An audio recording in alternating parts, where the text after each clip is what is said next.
Assalamualaikum warahmatullahi wabarakatuh. Selamat datang di Sekolah Calon Menteri. Beberapa saat yang lalu, saya hadir pada suatu acara. Saya bukan yang terundang, tapi saya sekedar menemani atasan saya. Saya berada di suatu ruangan yang dihadiri oleh beberapa utusan dari beberapa kementerian dan lembaga.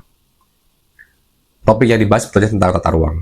Tapi kemudian ada satu bahasan yang krusial, yang menjadi diskusi panjang tanpa ujung saya menyebutnya, yaitu tentang garis pantai. Saya yakin saya maupun Anda memiliki bayangan yang sama tentang garis pantai, yaitu garis di mana dipertemukan air laut dengan daratan. Dan apa sesuatu yang dalam bayangan kita sama, tapi kemudian menjadi krusial dan tidak kunjung dapat ditetapkan mana yang benar dan mana yang salah. Karena dalam diskusi tersebut muncul ada beberapa versi garis pantai, dan kemudian masing-masing tidak ada yang dapat mengklaim mana yang benar.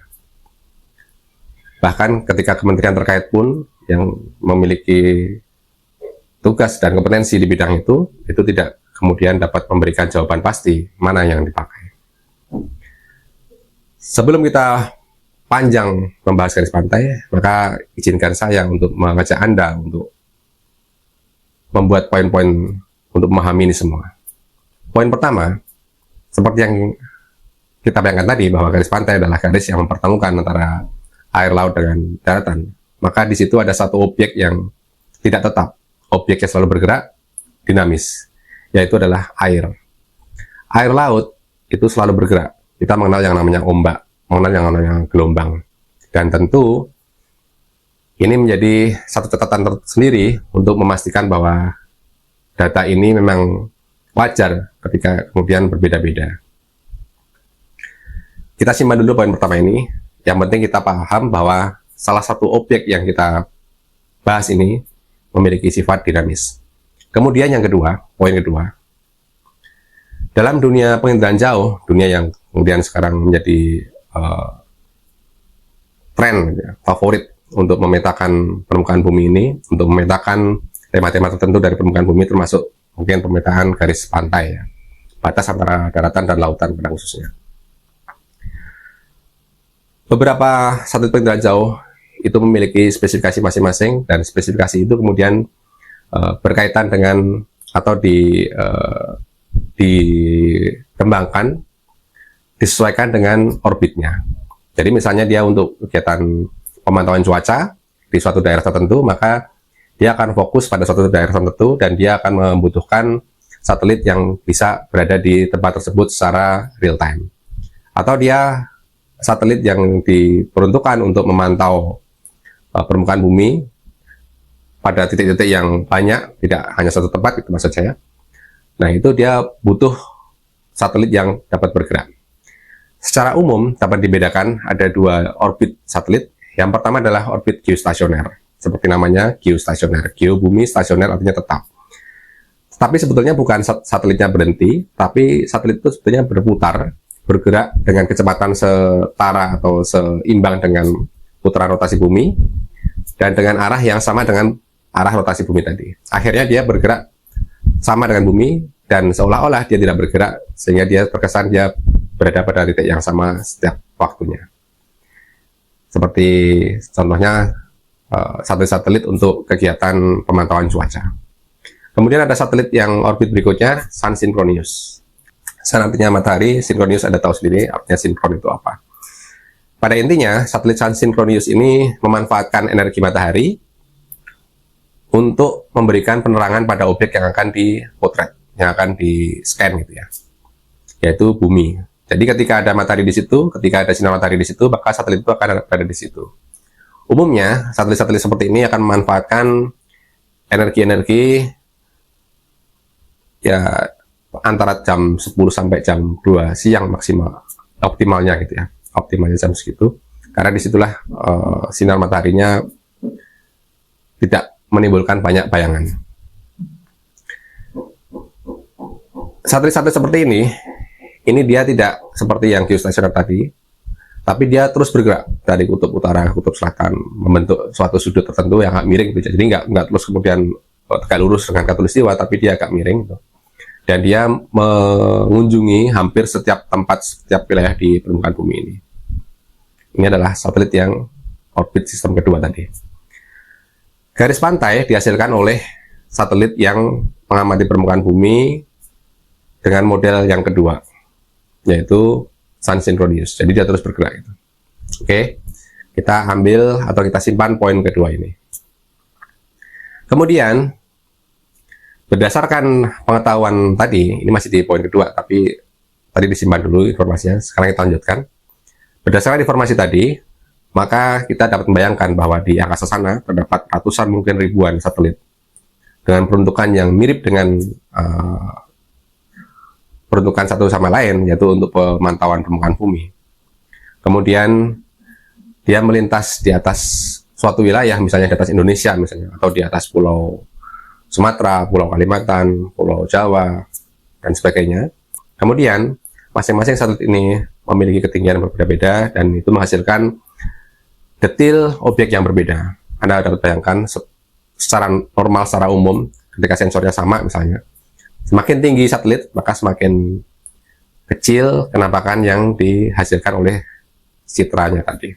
Semakin dia pendek tinggi terbangnya, semakin rendah tinggi terbangnya, maka kenampakan objek akan semakin detil, semakin besar.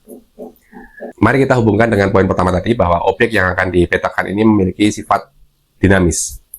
Ketika satelit lewat, dan itu pasti waktunya tidak sama, pasti berbeda. Mungkin selisih jam, selisih menit, dan itu pun sudah dapat menghasilkan gambar yang pasti berbeda. Karena tadi apa?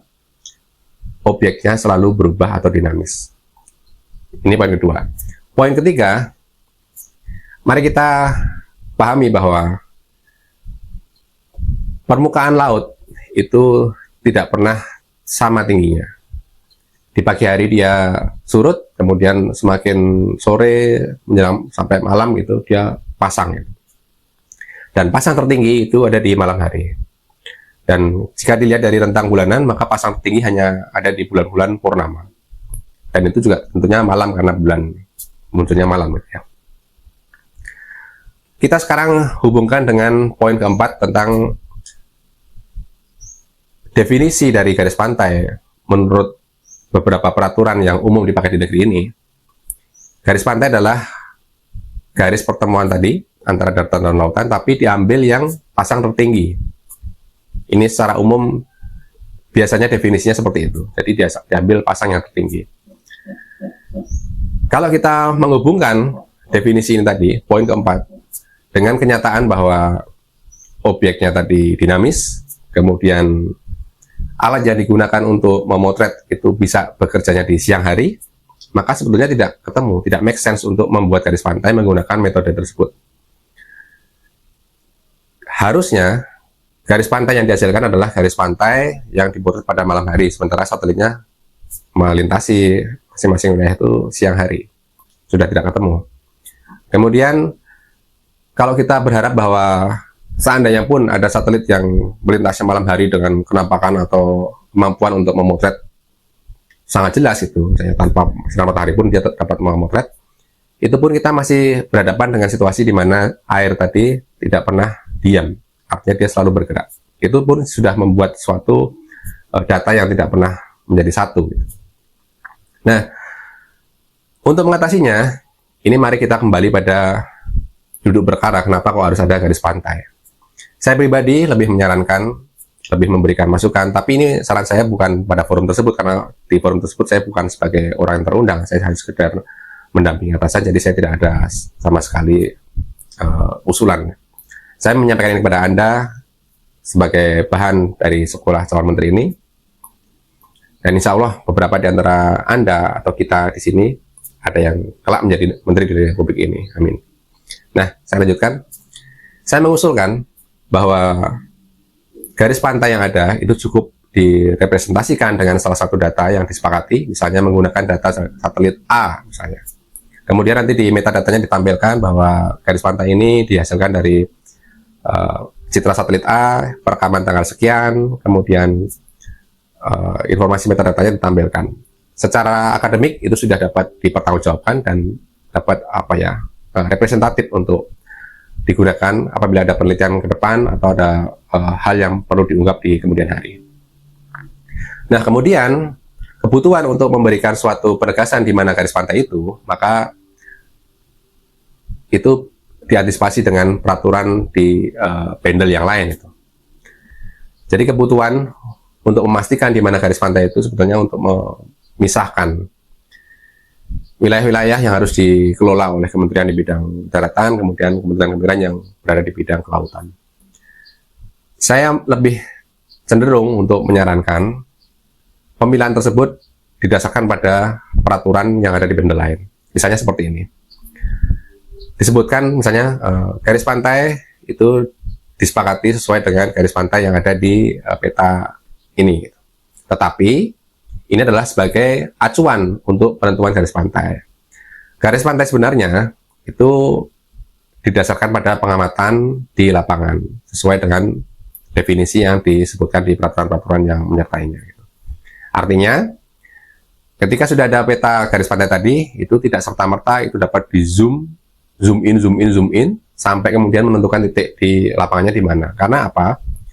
Garis pantai yang ada, yang didapatkan dari catatan tadi, itu memiliki skala yang tidak sedetil dengan pengukuran di lapangan. Mungkin skalanya 1:50.000, atau kalau seandainya dia menggunakan cetak satelit yang resolusi spasialnya tinggi, mungkin 1:10.000 bisa ditampilkan. Atau mungkin 1:5.000, ya. Tetapi di lapangan, kita perlu memikirkan bahwa ada manusia-manusia yang tinggal atau bermukim di lapangan. Dan ini kaitannya dengan hak keperdataan seseorang. Kita tidak bisa menafikan bahwa masing-masing tanah yang ada di permukaan bumi ini itu pada umumnya sudah memiliki hubungan hak dengan manusia di atasnya. Mengapa ini perlu kita pahami? Karena ketika kita menyepakati suatu garis pantai menggunakan peta dengan skala tertentu, kemudian itu kita jadikan acuan untuk mengatur, termasuk nanti mengatur hak-hak keperdataan tadi, batas-batas hak keperdataan itu, maka itu akan menjadi suatu yang tidak tepat secara teori. Anda bayangkan, pada skala 1:50.000, itu artinya 1 cm di peta itu setara dengan 500 meter di lapangan. Ketika Anda memiliki peta tanah ukuran 10x20 meter di lapangan misalnya, 10x20 meter itu dibandingkan dengan panjang 500 meter itu sangat kecil sekali. Di lapangan mungkin Anda berada di dalam daratan itu, tapi ketika di peta ternyata itu masuk di garisnya tadi, masuk di sekitar garis, maka ada kemungkinan tanah tadi itu dianggap keluar dari garis pantai, dan ini menjadi masalah karena nanti akan berhadapan dengan institusi yang dia lebih berkepentingan atau punya otoritas di bidang kelautan, sementara Anda di situ bermukim. Di lapangan wujudnya permukiman, tetapi kemudian di peta bisa jadi itu menjadi laut itu karena skala tadi, sehingga ini tidak representatif untuk mengatur hak keperdataan, untuk mengatur sesuatu yang lebih detail. Oleh karenanya, saya menyarankan tadi, lebih baik pengaturannya ditempatkan pada peraturan-peraturan yang menyertainya. Kemudian, perlu diberikan fleksibilitas pemahaman, karena yang membaca peraturan ini tidak hanya sekedar mereka yang punya background tentang spasial, tapi juga background-background lain non-spasial. Perlu diberikan pemahaman bahwa peta tersebut bukanlah merupakan peta fix yang digunakan sebagai acuan garis pantai, atau garis pantai yang harus dipakai itu harus itu tidak. Tetapi ada kemungkinan pendetailan di lapangan itu berbeda dengan garis pantai yang ada di peta tadi.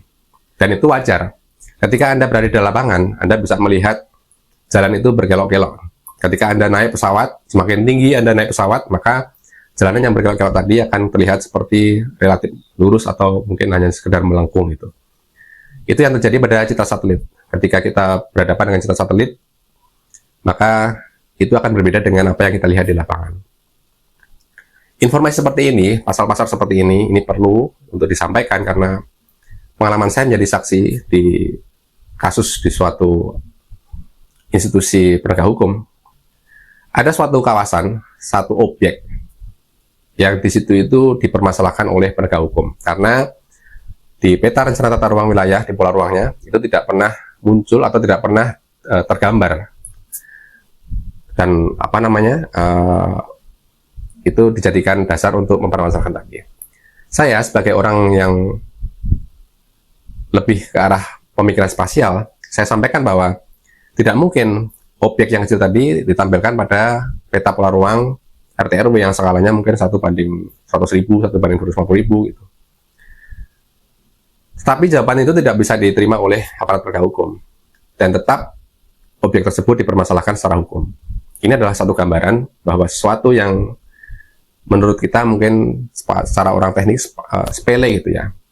Artinya kita tidak pernah membayangkan bahwa ini akan berimplikasi hukum pada suatu masalah, suatu aspek itu. Nah, pada kesempatan kali ini saya ingin merangkum semuanya bahwa pembahasan kita tentang garis pantai ini tidak serta-merta hanya sebatas objek fisik garis pantai, tapi kita perlu memikirkan dari sisi teknis mengapa itu susah untuk digambarkan, dan kemudian bagaimana alternatif solusinya, dan itu kita hubungkan dengan aspek-aspek yang lain, terutama dengan aspek hukum keperdataan, keagrariaan gitu ya. Pun seandainya kemudian ini kurang memuaskan, bisa saja kita ambil dari definisi tadi bahwa pasang tertinggi yang kita ambil, maka kita ambil data-data pasang tertinggi di lapangan, kita ambil pada ketinggian berapa, dan kemudian kita pakai itu untuk menginterpolasi batas laut, batas daratan berdasarkan data ketinggian. Jadi tidak lagi menggunakan data perkiraan jauh sistem fotografi atau sistem multispektral, hiperspektral, tapi kita menggunakan data-data misalnya seperti dari INSAR, IFSAR gitu, yang memiliki data 3 dimensi ketinggian, kemudian itu kita gunakan sebagai bahan untuk membuat tarikan garis di mana batas pantai berdasarkan pasang tertinggi. Mungkin itu yang dapat saya sampaikan pada kesempatan kali ini. Tonton terus materi-materi yang ada di Sekolah Calon Menteri ini, dan jangan lupa klik subscribe. Kemudian saya menunggu respon Anda semua di sini untuk memberikan mungkin pemikiran Anda, atau Anda ingin menanyakan sesuatu, memberikan usulan materi berikutnya apa.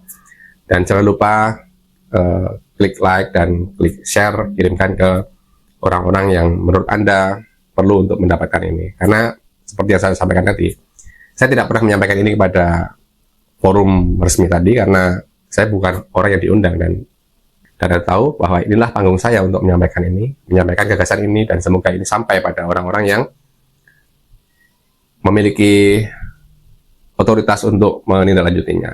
Dan paling tidak Anda atau kita semua yang kelak menjadi menteri akan memiliki pandangan ini, akan memiliki perspektif yang mungkin setara dengan ini, Anda memiliki pemahaman yang seperti ini, dan kita bisa mengambil langkah yang baik. Terima kasih.